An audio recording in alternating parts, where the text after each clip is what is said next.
Mary, for being in the interview.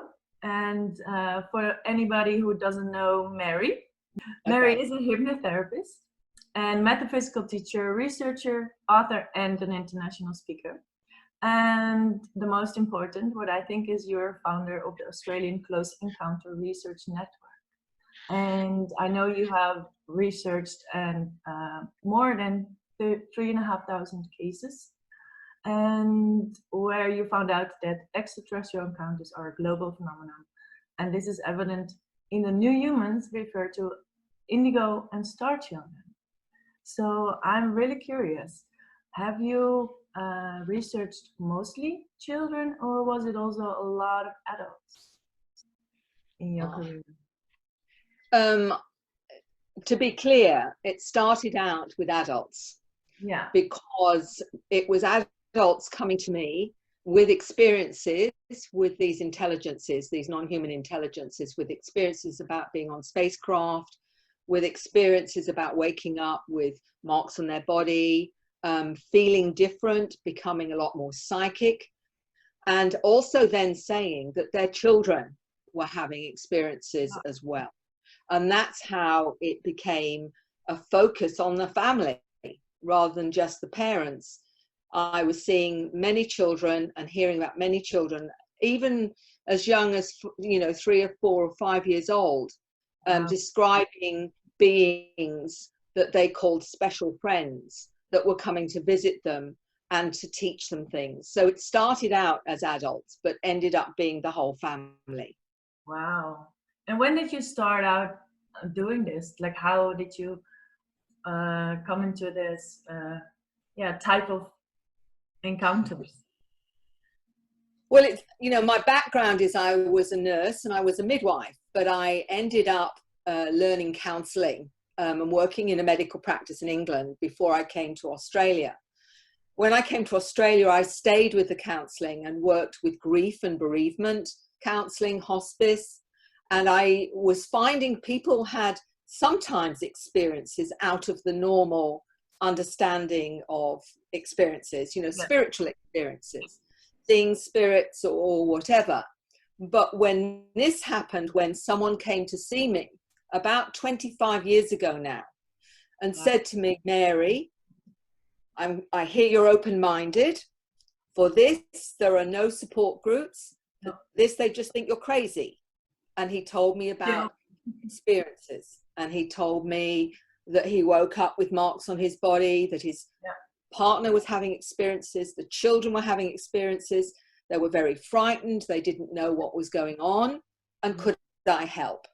And that was really the beginning for me of looking into this, because I didn't know anything about it, but I had read a couple of books on the subject, because I'm one of these people that if it's a weird and wonderful subject, I usually want to read about it. If it's a mystery of some kind or strange, I've got to have a book on it, and I'd read 2 books, and one of them was Dr. John Mack, who was the professor of psychiatry at Harvard University, who wrote a book, Abduction, Human Encounters with Aliens, and also a book by Whitley Strieber, who was having experiences, and he wrote about his experiences in communion.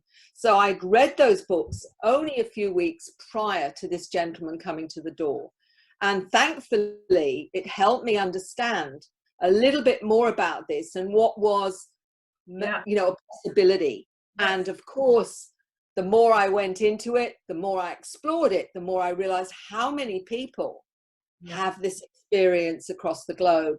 And it's so much more common than the average person realizes, because, sometimes they come at it because they've seen spirits, they've seen maybe angels or fairies or whatever, and not realize that some of these may very well also be these non-human intelligences we call extraterrestrials. Yes, because I also heard from Tracy. I spoke to Tracy, and Tracy sended her love to you.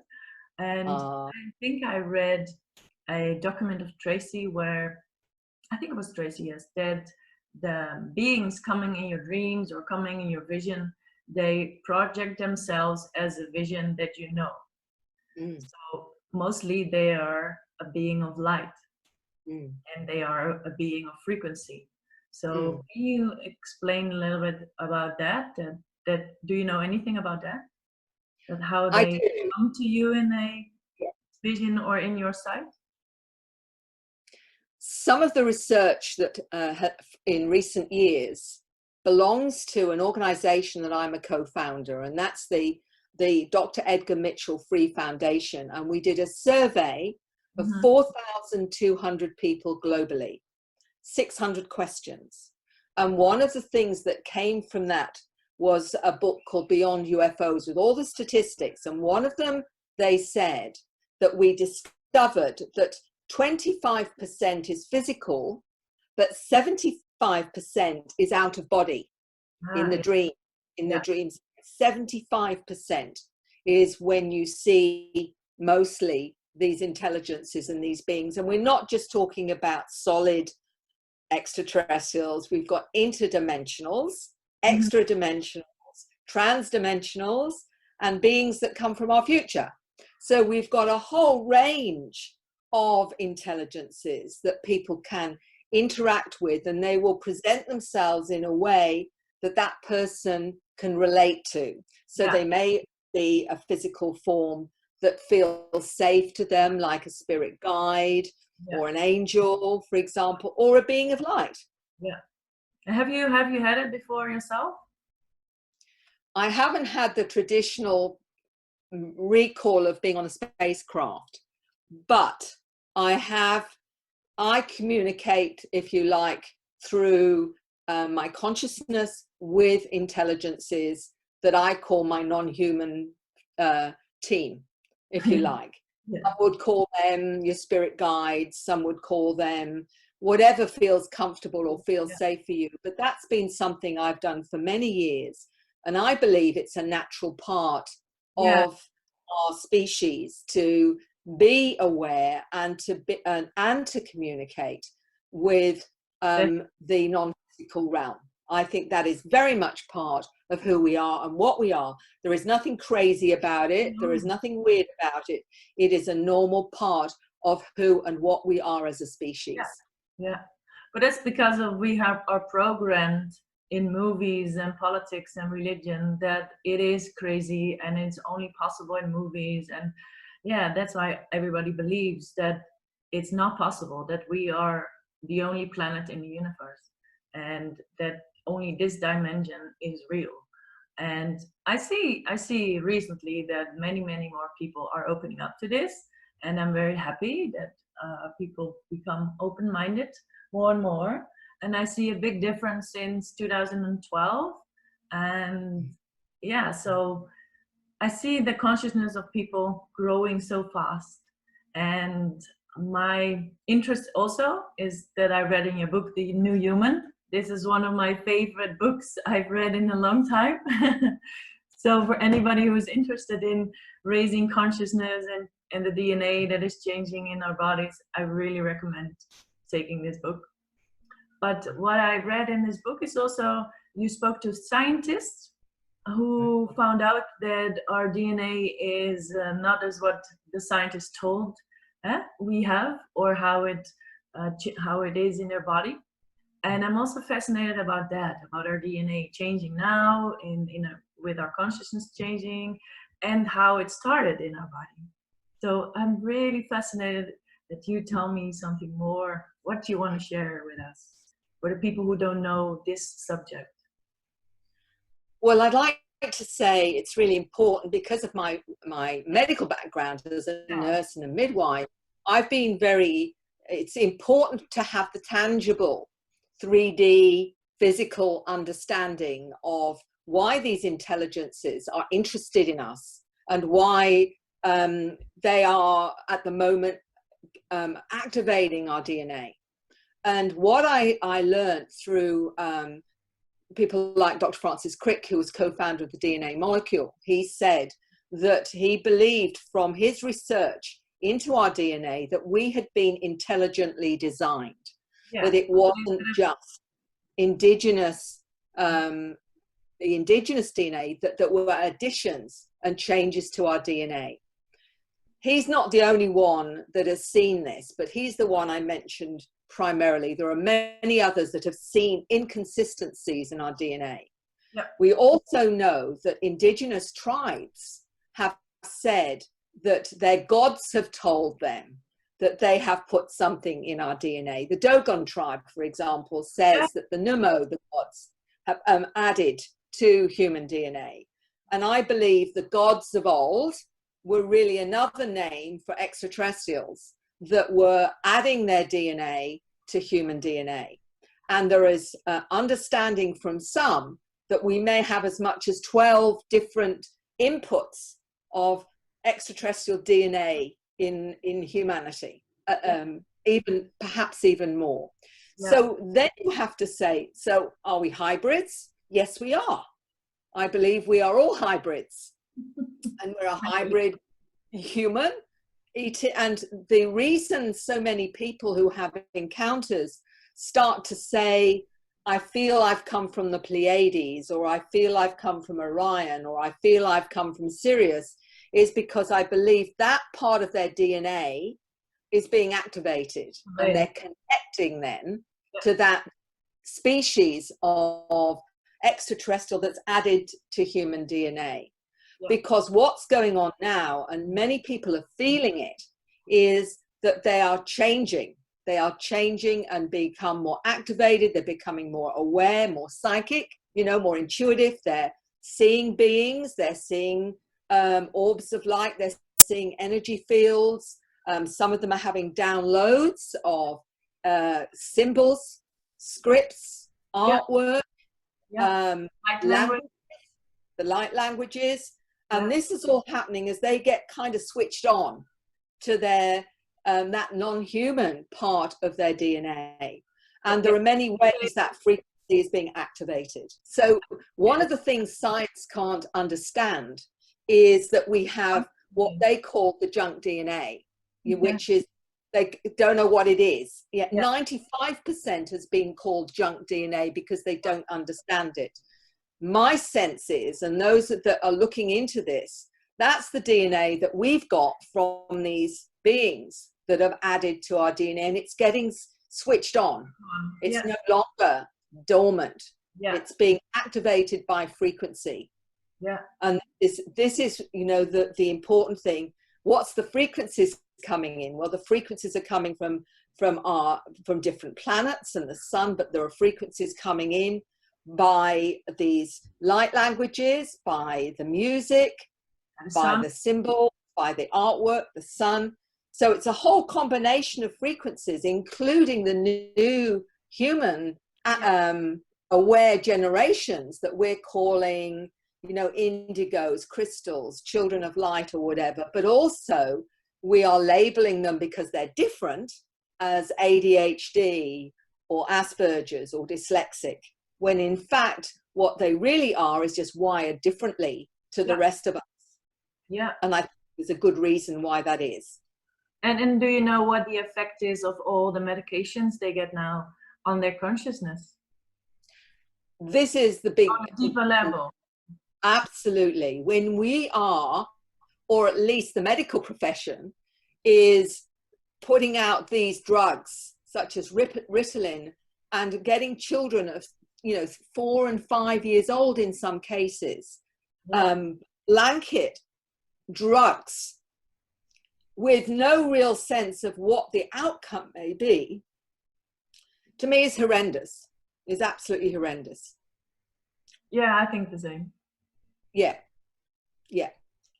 And like the vaccinations, what is that causing to their consciousness? Well, let's look at what also alters their consciousness. Chemtrails, fluoride in the water, processed foods, GMOs, and we're looking at the drugs, of course, that some children are given. The concern over what is in vaccinations, for example, there are many things in there that we know are not helpful to that developing brain of a small child, for example. And also, the polluted air. We've got frequencies now, and I'm going to one of the new frequencies that is being put out. We all know what that is as well. All of those combined are dumbing down and damaging these new generations of children. And that is, I think, to us, there is definitely those on this planet that have a definitely darker agenda to shut these children up. And I think anyone who looks into this will see what I'm talking about. Yes. I believe that as well. That is the reason. Is actually a war on consciousness, that we know we are going to a time where we rise in our consciousness very, very strongly. And that is actually the reason that they want to stop that. Because if we have a high consciousness, we are very powerful as humans. And yes, I'm very interested in it, where this all goes to with our consciousness, because I know it can be stopped actually. And I wanted to have your advice about if people have children where they find them as a special child, or they see that it's a star child or an indigo child. How can they handle this, and what can they do best to help them develop their consciousness? What can It's they a very good question. It's, you know, first of all, if you have a child that starts talking about special friends, or talks about coming from some other planet, or talks about they've got a mission, or saying they see orbs, or they see fairies, or they see angels, or they see things, then you probably have one of these new children. The most important thing is to listen to them and to let them talk about what they're sensing, what they're feeling, what they know, because then you're empowering them to use their abilities and to use their awareness, because they've come here to do that. The other thing is to be aware of the things that can shut them down. So if possible, look at the food you give them for a start. And Dr. Lena Olson, a molecular biologist who was one of them, she calls them letter people, you know, like ADHD. She already had worked out that a lot of these children are highly sensitive to their senses, like even sense of touch, their sense of hearing is greater, their sense of sight is greater. All those senses are heightened, plus the fact that they're seeing multidimensionally. So what can you do to support that? Rather than give someone Ritalin, she's talking about them needing more such things as more vitamin B, for example. There are certain minerals and things that you can do to support them without giving them the medication. And so when I wrote the book, The New Human, it was not enough to say, look, here is the issue. This is the problem we have with all these new kids, because they're being misunderstood. They need your support and your love and your acceptance, but they also need you to be able to provide for them the right things to support their higher awareness and their physicality, which operates on a higher frequency. So what can you do? And I got people like Dr. Lena Olson, you know, who herself was one.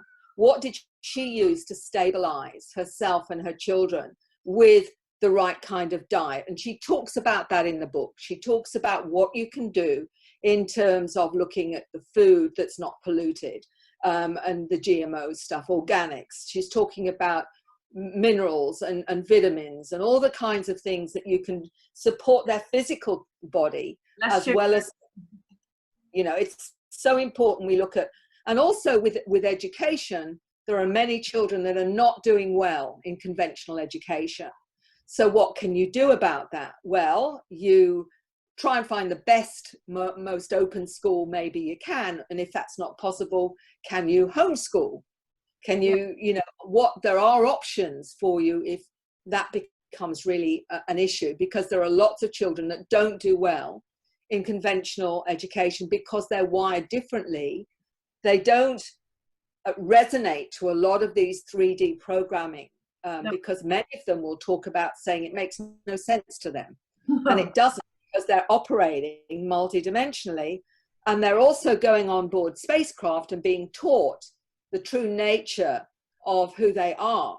They're taught how to use their abilities. They're taught about cosmology. They're taught about a whole range of physics, quantum physics. They Yeah. come and they learn what they see is rubbish in Yeah. human schools, and they get bored very, very quickly, and they switch off.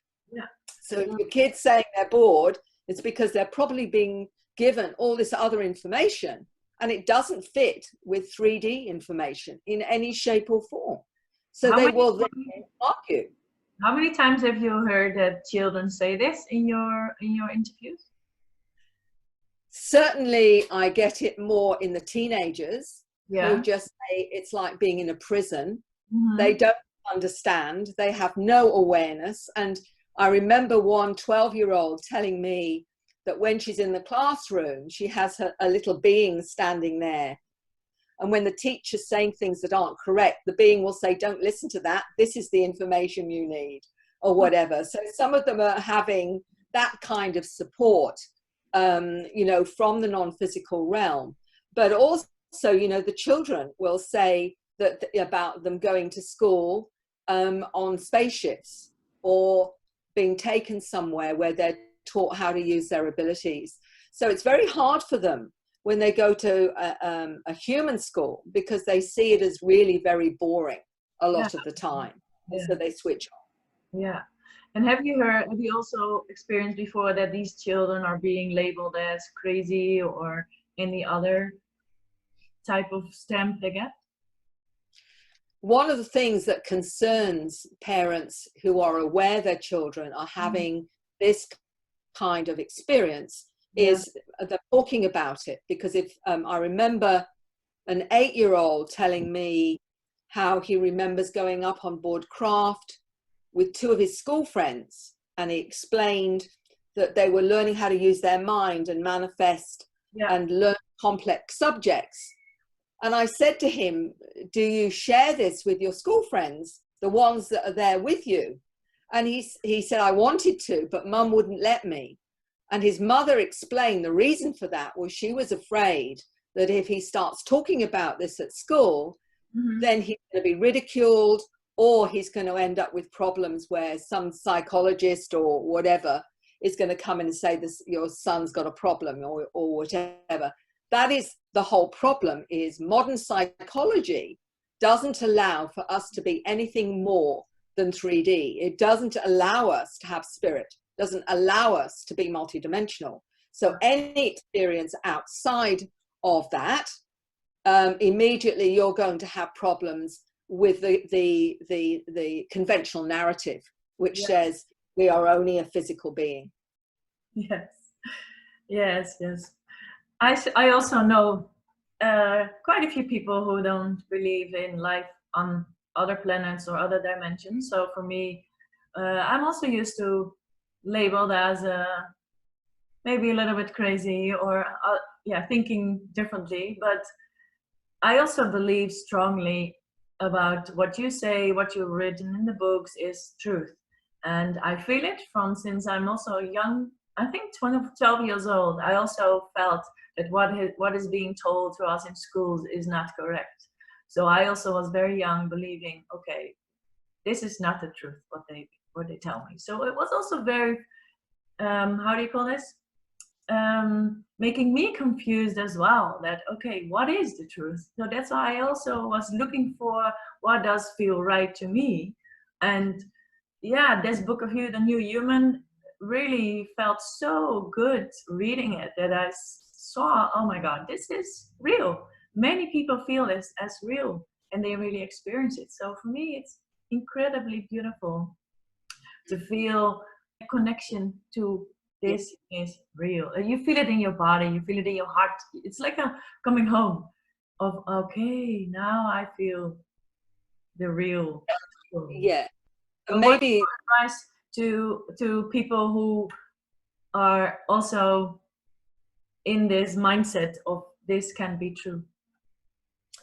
So we're talking about a resonance to the information, and that has been really what has been quite humbling, is the numbers of people that have contacted me that have read it and said to me, it makes so much sense, it resonates. And I know I'm challenging the system, I'm turning it on its head, and I'm just saying, you're going to think I'm crazy, or this is going to make some sense to you. And I've had educators, teachers, and a whole range of psychologists contact me, you know, and a whole range of different people that have come through the system and said, you know, what you're saying is makes sense to me and whatever. And all I've done really is I've given people the opportunity to share their experiences, to share what makes sense to them, rather than what, you know, they think is okay to share to mainstream. The problem is all along is that people aren't allowed to share their truth. They can only go so far because they're afraid of judgment. They're afraid that people will think they're crazy. And yet I believe millions of people are having experiences outside of that 3D box, but they never ever talk about it because they know as soon as they do, people are going to say, oh, she's crazy. And I've met people in their 60s and 70s and 80s that have never ever talked about their true reality because of judgment. And I remember when I was in Norway and I gave a presentation there, and I was interested to see how they responded. And a lady came up to me, and she was 79 years old. And she said, everything you're saying about these star children, she said, is my experience. And I'm a farmer's wife. And she said, I call the sheep in with my mind, and nobody knows how I do it. And she said, you're the very first person that has talked about what I have had as my experience. She's nearly 80 years old, and this is the first time. It's about saying, look, guys, if you have a reality that is different to everyone else, it doesn't make you crazy. It's your experience. And if it makes sense to you, then why would you not want to use it? Your abilities, your awareness. And I find the most important thing, Silvia, is to encourage them to use that awareness, to say, start trusting, because that's the other part of our reality. That's the part of our non-physical selves, our consciousness that is tapping into the truth, is tapping in your intuition, that knowing, that sensing, that feeling. It's all information from your multidimensional consciousness that's giving you information to help you understand what's going on. Otherwise you're going around with one eye and saying, this is my reality. Well, no, it isn't. It isn't. It's the reality what has been told to you that is reality. Exactly. If you want to make sense of it, you've got to have both eyes open. You know, that intuition, that knowing is all coming from that consciousness that is inhabiting this physical container. So for me, it's illogical to just think you've got all the answers when you're just looking at logic and analysis. And you know, I presume those that are listening to you, this may confront them a little bit, the ones that still are being so programmed into this is all that's real. And the nonsense is that we only see 1% of the visual spectrum. 1%. 1%, yes. 1%. Where's the rest? You know, what's going on with the rest? That's just one thing with our senses, you know. But the children coming in have an expanded awareness, and they're seeing so much more of the visual spectrum. They're seeing orbs, they're seeing energy fields, they're seeing auras, they're seeing a whole range of things, and they're also able to dialogue as well with these other intelligences that are just a different frequency. That's all. And you can tune into that frequency. It's just like a radio. Which frequency? There's another frequency where things are happening. Tune in and you can hear it. And do you have what is the advice that people, if they want to try it? Like I started a year ago, and since I do it in meditation, I really feel a connection with other frequencies, and it resonates me incredibly. It feels so good that I'm just so humble of this experience. And many people, they are curious, what can they do to make a contact with other dimensions? What is your advice? I think the most important thing you've said yourself is you've gone into a quiet place. Yeah. So you allow that then the chance for those that support you in the non-physical realm, whether it's your spirit guides or Uncle Jack or Auntie Jane or whoever it is that's supporting you, it doesn't matter, is you're allowing them to communicate with you by saying, I'm here. Yeah. And also the most important thing is your intent. So the intent is, I would like to start communicating now with my non-human family, my non-physical family, or whatever it is. And then as you put out that intent, that's a frequency that will draw then those that want to support you. Your guardian angel, if you see it as your guardian angel, or you see it as whatever it is that you feel comfortable with, and start to say, I would like to communicate now. I'd like to have more understanding of who and what you are that supports me. And then you'll find images may come to your head, or feelings, or words. It may be feelings, or knowings will come to you, or simply, you know, for some people, they may hear some other sense of a communication or whatever. That's not something to be afraid of. It's something that's saying you're raising your frequency to connect to the other realms. Yeah. And it's as simple as that. It is. Just be open. Exactly. Yeah. Wow.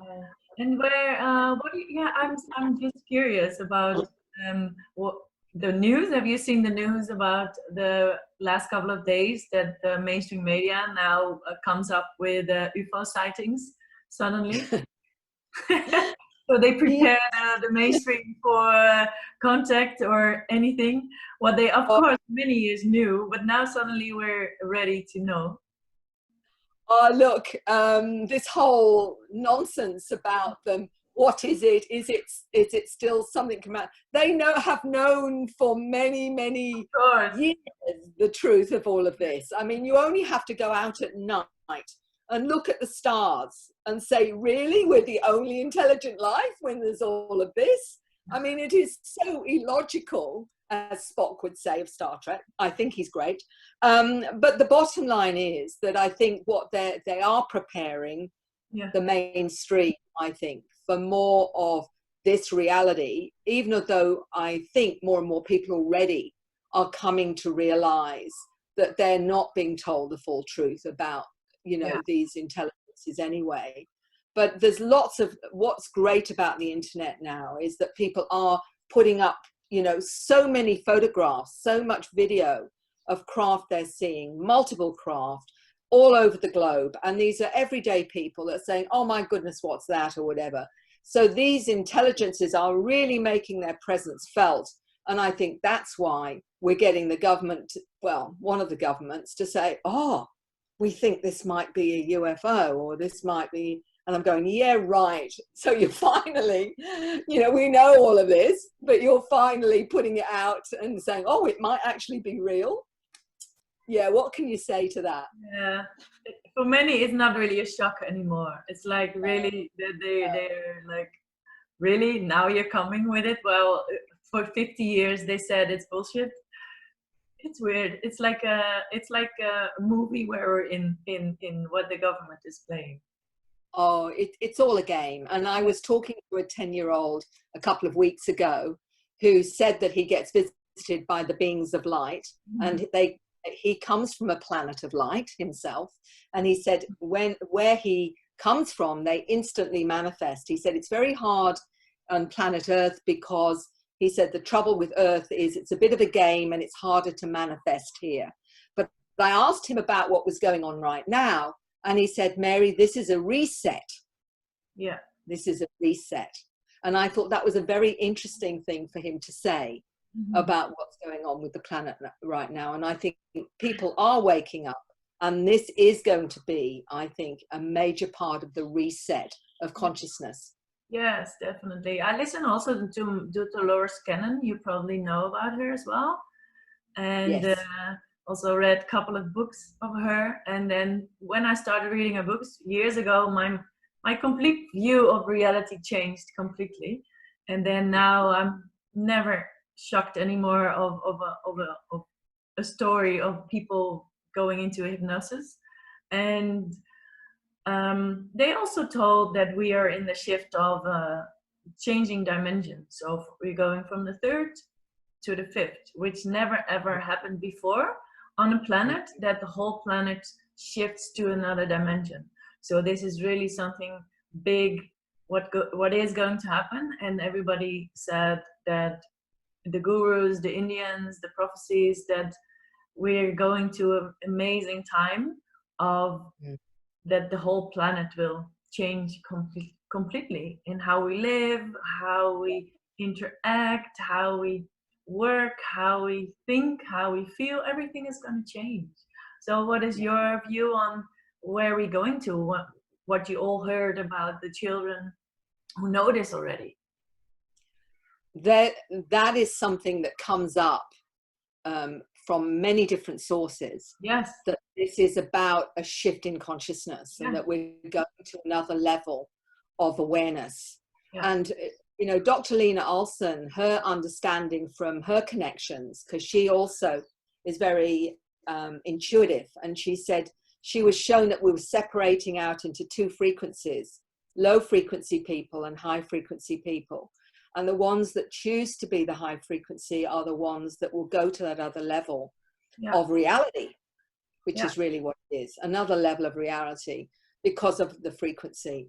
And it makes a lot of sense to me. And certainly I'm getting a great deal of information from lots of different people that this is, they're calling it the new earth. Maybe that's, and told that really it's there waiting for us, the ones that are ready to go to that level of awareness. So I think whatever's going on is certainly a part of that right now. Yeah, how you feel about that? That we're shifting into a new...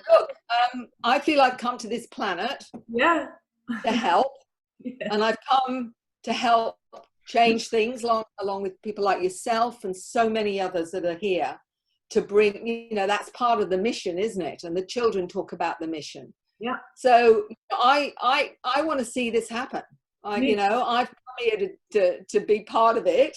I'm pretty certain of that. So it better happen in my lifetime, or I'm not going to be very happy when I move on. I'm going to have a real grumble. You have to wait. That's I'm sure you will experience this life. I'm sure.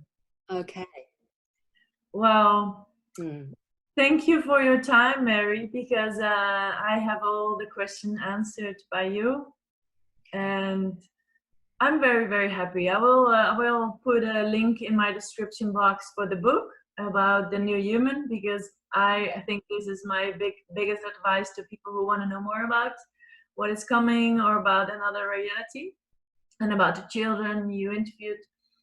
And yes, maybe we'll meet again in Holland, and I'll just we'll just keep updated for each other in the future if we have plans that you come to Holland.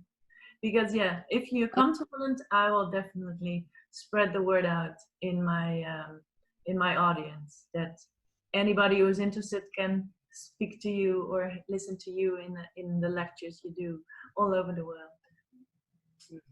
Thank you, Silvia. And I will let you know what transpires when things start to settle down. We'll see what happens. We'll see what happens. Okay. Thank you so much. Take care. Take care.